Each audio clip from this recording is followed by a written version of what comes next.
Well, here you know. Okay, this is going to be called simple dip destruction. Okay, here I have, I'm just going to go out, scroll out so you can see. I've created a sphere of 21,600 nautical miles. So that'll be a radius in the statute of 3959 or 3956 actually miles is the correct one. But either way, so just so you know, now I'm going to use dip to debunk this. I'll show you what I'm doing in a second. So I'm just going to come in here to this. I know I have to scroll a bit, but I have to go out to show you. Okay. Now, celestial navigation dip is going to debunk this, right? Because here I have, I'm just going closer, sorry. I'll come down a bit. Okay, I'll go a bit closer. This blue line here, the black is the globe. The blue line here is mean sea level, right? It's a horizontal. The red line here is the eye line, right, of the observer. I'm just going to come out so you can see, right? So I just did, right, 50 feet, right, off of the surface here. It doesn't matter even if the scale is a little bit out, because it won't matter because it'll be the same. But it's not out. But I'm just saying it's the same outcome, and you'll see what I mean in a minute. So I chose 50 feet for a reason. So the blue line is sea level, and that's a horizontal. The red line is eye line from the observer with a 50-foot observer height off of the water, right? Height of eye, right? So I'm just going to show here. Height of the eye, right? The height of the eye over the surface of the water in feet or meters. The site reduction tables used for a site with a sextant assume the eye to be at ocean level, right? That means they assume the eye is at the ocean level, right? In the almanac and site reduction tables. In the general case, and because of the height of the eye above sea level, the angle measured with a sextant HS is a little too high since the actual horizon seen by the observer is a little further away, and therefore a little below the rational horizon at the edge of the horizontal plane. The angle HS measured with the sextant therefore needs to be corrected for the dip, the small angle between the horizontal plane, rational horizon, and the actual horizon, which is another horizontal plane, right? So the red line is the observer's eye line, the blue line is sea level. So it's 50 feet, so you must correct for 50 feet. That's the whole point of height of eye correction. So to correct for 50 feet, right, in reality you're correcting between the blue line and the red line. But on a globe you're not, and this is the problem. Now, I'm just going to show, I'm going to scroll out and go. I have a green line here, I'll show you now. You should be able to see it in a minute, right? This green line is coming from up where the eye line is, and it's going down to a globe's horizon. So for 50 feet, with a 50-foot observer height, the globe for someone will have a view to a globe's geometric horizon, something that doesn't exist, that's 8.66 miles away, okay? So I'm just going to show here. I know I have to do a bit of scrolling in now, but I just wanted to do it right. So as you can see, the green line has come down here. I'll go in, see, make sure you can see it better, right? So this is the green line. I'll just make it thicker so you can see. So you can see that's the green line, okay? So it has come down here to this point here at 8.66 miles. But this is the problem. This is the eye line, the red line. The blue line is horizontal mean sea level, right? But they must correct down, right? That's green line. It's going back up, remember, to the observer at the red line, back 8.66 miles back. They must correct for 50 feet. But if you, in reality, you correct for 50 feet, but on the globe, you're correcting for more than that. So if we just go to here, and we'll go to, let's click on that, 8.66, right? Multiplied by 8.66 equals 74.9956, and then we multiply that by 8 equals 599.9648. Then we divide that by 12, will give us 49.997 feet, so 50 feet. So that means from the blue line, they would try and say is a tangent, right? This is what they would try and make it out to be. But the problem is the dip is only correcting for that 50 feet. So it's between the red line and the blue line. But this is another 50 feet below at 8.66 miles away. So the globe's geometric horizon will be another 50 feet below that blue line.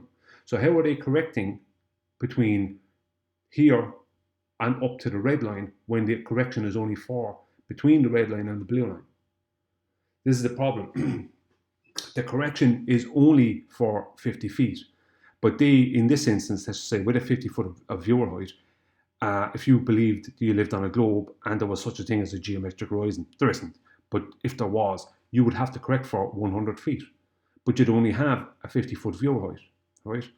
But things only get more problematic for the globe because they have to claim, because the horizon is an optical phenomenon and it moves about, they must claim, right, that it's a consistently refracted position, right?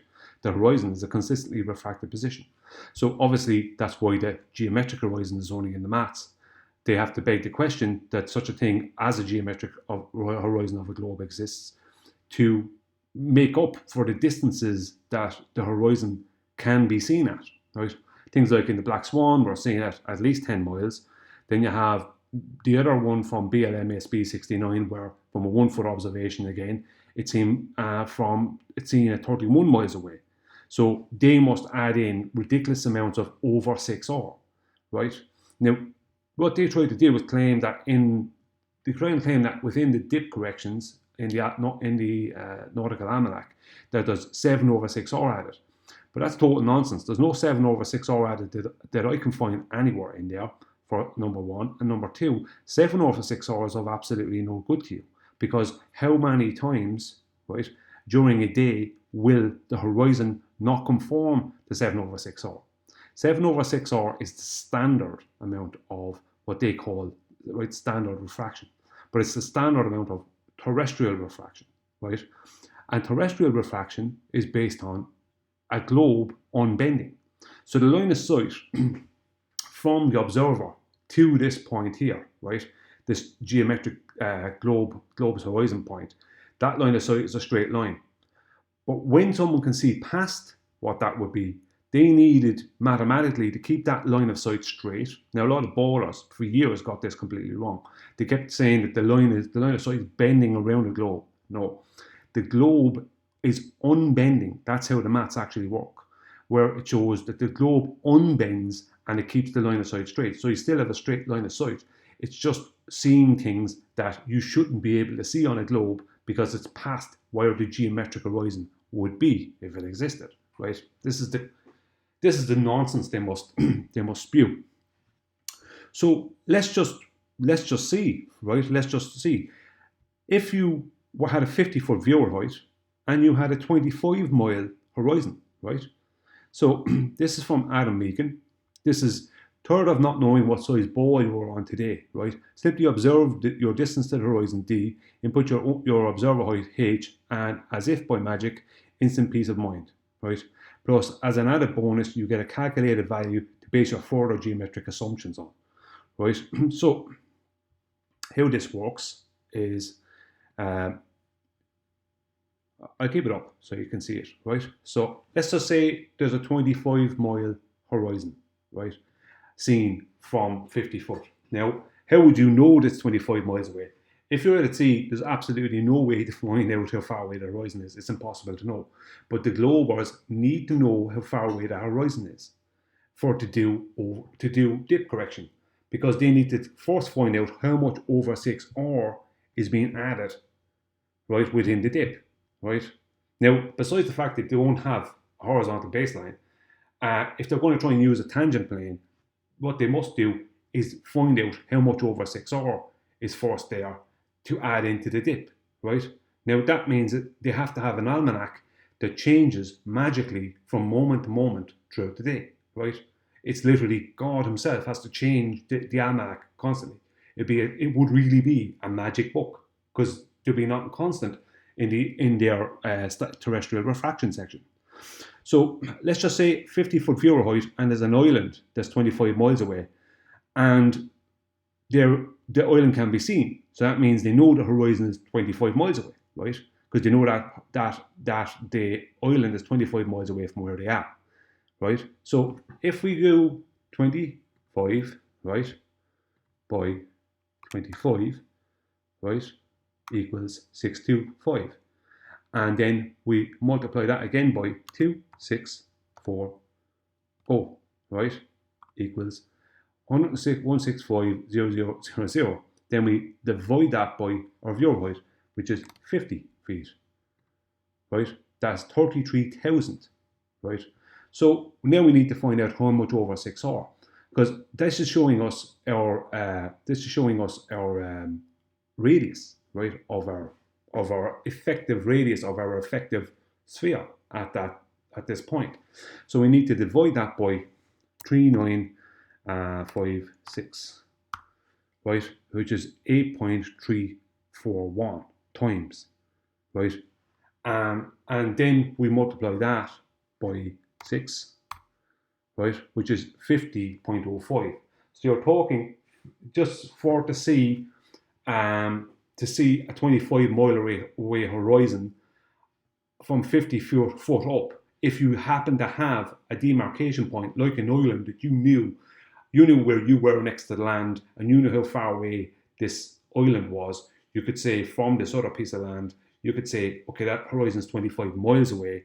That means when you go through all the nonsense, it ends up being 50.05 over 6R, right? So not 7 over 6, 50.05 over 6R, right? So that means you then have to calculate that into your dip, because your dip then won't be from this 8.66 miles away point, geometric point, because you have to calculate that in.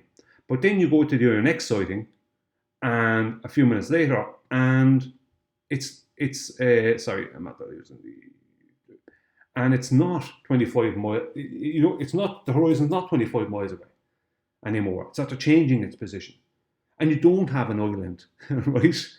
You don't have an island. You did have an island, and now the horizon's in front of that island, as opposed to at the island. Now the horizon's in front of the island when you're going to do a second sighting, because you're going to do 3 sightings, right? Or at least 2, right? If you're close to land, only 2. But you're always going to do at least 2, if not 3. If you're out at sea, it's always 3. But if you know what I mean, that kind of thing. But the point is that when you're not taking land into account, you're dealing with just water, you're going to be doing 3. But even if you just did 2, by the time you do a second sighting, if that horizon has changed its position at all, then what you're going to have is a situation where you won't know how far away the horizon is. And if you're out at sea, you can't find out any of them. So you can only do this nonsense if you were close to land. So, and you had demarcation points that would tell you more or less where the horizon is. But you can never tell where the horizon, even at that, it's only a pure guess, because you don't know, because the horizon is an optical phenomenon. So when you're out at sea and you do a 360 degree turn when you're up on top of the wheelhouse, and you do a 360 degree turn or at the deck, and you're looking around and you see nothing but sea, how do you know how far away the horizon is? You don't. It's impossible to know. But if we lived on a globe, right, and over 6 hour, it was a real thing, and over 6 hour terrestrial refraction was a real thing, then you would have to know how far away your horizon is to know how much over 6 hour you must account for with your dip. The reason for that is this, is if you must correct from, like with a geometric globe horizon, you must correct from this here up to this red line. But you only have height of eye, right, in reality of 50 feet. So if you must correct up to this red line, right, that has to be a correction. But you don't know, like, you're seeing stuff beyond what would be 8.66 miles. So you don't know how much, if I put in, just give me a second here, just give me a point, right, I'll put a point in anyway, doesn't matter. So here is a point, and here is a constantly changing position, right? You don't know where you're supposed to, what it's going to be, how far away it is, and the further away it is, the higher it's going to be, and the closer it is, the lower it's going to be, and you don't know where that is. You're out at sea, and all you see is sea around you. You don't know how far away the horizon is. So consequently, on a globe, even if we lived on a globe, celestial navigation couldn't exist, because this would be impossible to know. But this is part of globe mathematics. This is the nonsense they tried to use as a pathetic rebuttal to the black swan, saying it's refracted. It's like, yeah, that means it's not geometric. Do you know what I mean? Hello, it's not geometric. That means you don't have a globe. You don't have any geometry. You don't have anything. All you're trying to do is make up stuff, mathematically make up stuff to account for the distances to objects and things that completely debunk, basically, we see too far for us to be living on a globe of radius 3959 or whatever, 3956. We see too far. So consequently, they needed to make up over 6R terrestrial refraction to unbend our globe when they needed to the amount they needed to. As I said, for the BLMS B69 31 mile away observation from 1 foot, they needed 3,845 over 6R. That's how ridiculous it gets. So this is the problem. They need to account, right, for over 6R, right? If they're talking about the adding of any, if they're talking about the adding of their terrestrial refraction, they need to account for at what amount of over 6R that needs to be added into the dip. But then you need to know how far away the horizon is for that, right? How do you do that? You can't. So all they could ever do is a calculation based off of where their geometrical horizon would be, and then be wrong every time. That's all they could do. You know, observer height 50 feet, that means the horizon is 8.66 miles away, right? But yet you know that you're looking at a horizon and you have no idea if it's 8.66 miles away, if it's 10.8 miles away, if it's 24 miles away. You don't know how far away that is, right? So this makes it impossible on a globe. It can't happen. None of this dip correction can't happen on a globe, because even with just the geometric horizon, they have to account for double the height. So it's not just 50 foot they have to account for, they're accounting for 100 foot, right, between their geometric point here, horizon point here, and the red line, which is the eye line. But with this over 6R terrestrial refraction, they don't know how much they have to account for. So it's always going to be out. So no matter what they do, they'll always be out. They'll always be hundreds of miles away from where they're intending on being, because there's going to be an accumulation every time they do a sighting. And each sighting, let's just say if it's at sea, most sightings will be 3, unless the land is unless one of them intersects the land or whatever. They know then they don't only need 2. But the point is that most times it will be 3, and that could be done more than one time a day, a couple of times a day. So you don't know. And with celestial navigation, you have to wait for the weather and all this kind of stuff. So you don't know. You just don't know how much of an accumulation of error is going to be built up. And when you think we should be in Barbados any minute now, and you're nowhere near it, you're hundreds of miles away. This is the problem. So none of this can work. It just doesn't work, and that's the end of that. No matter what they try and do mathematically, no matter how they try to mess with it, right? Geometrically, they would need double. They need to account for 100 foot, not 50 foot. And if they add in over 6R, then they need to know the distance to their horizon. Because without the distance to the horizon, you can't know how much over 6R you're supposed to add. So because a 7 over 6R horizon would be an extremely rare event. I've never seen anything an horizon that would ever adhere to 7 over 6. It would be far too close. All horizons seem to always be well beyond 7 over 6. What would be as far as the distance goes? You know, I even was in the water in the past few days when the water was calm, where I go swimming, and I brought my eye line down specifically, and I did it today specifically because I was going to make this video, down to the water. So my eyes are just barely just above the water, just so I can't bring my eye down into the water because I won't be able to see it. Just at the water line, right, where my bottom eyelid is touching the water, and I can see a horizon that I know is several miles away from me because there's demarcation points between me and it. So that's when my eye directly at the horizon. Sorry, at the sea at sea level. So, like, when they say in the almanac with the site reduction tables that they are assuming that the oil is at the water, what they're basically saying is at that point the water line, the sea level, is the horizontal they're using. Because no matter what they do, you will never have, no matter what you do, and I've proven it in the past with GeoGebra, and it was proven with CAD that that the line, this horizontal line, right, will always not adhere to the curve, right? It won't work. So if I go in, see if I can go in close. Depends on what I'm doing, right? What they would need to say, sorry now, right?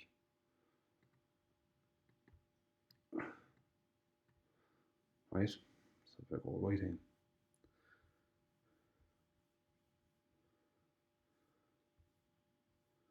right at this point, sorry, at this point here, right. Now I showed before how no matter what you do, when I put an angle in, it won't adhere to the curved surface. It will always go through the curved surface as a chord. If I try and let's say that's not doing it for me. I'm trying to get to the blue line. No. The point I'm trying to make is once your oil line is here, then there's still going to be a dip. That's my point. You're still going to have a dip. No matter what you do, you're still going to have a dip from this point. No matter where you go, you're still going to have a dip. There's no way out of it. So on the globe, because the globes, I can't even get in there close enough. It should do it for me. It takes a lot of scrolling to get right in there. Probably shouldn't have done this because it's taking up too much time. But just to show it, it's after freezing on me now. It won't go in. I'm trying to get to the blue line. I have the blue line thickened. Maybe I can do it now. All right. So, that's not that making it too small. Anyway, the point is that in reality, you're still going to have a dip, right? I can't show it here. You're still going to have a dip from the oil line. If your oil line is right at the water, you're still going to have a dip down if your horizon is, if you believe you live on a globe, you're still going to have a dip. But in reality, you're going to just have a horizontal plane across the water. That's what you're going to have. There's no way out of it. So I don't know what to say. I mean, there's just no way for this to work. You know, I just showed there geometrically how they have to account for double the height, not just 50 foot, but 100 foot, using a geometric horizon and using the over 6R terrestrial refraction horizons that this nonsense they claim. They'd have to know the distance to the horizon.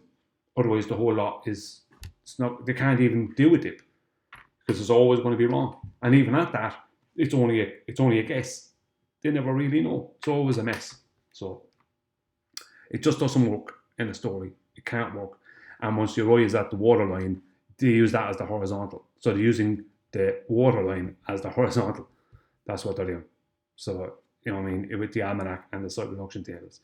And that's the whole point of it, is that the site reduction tables, they are for accuracy. That's what they're used for.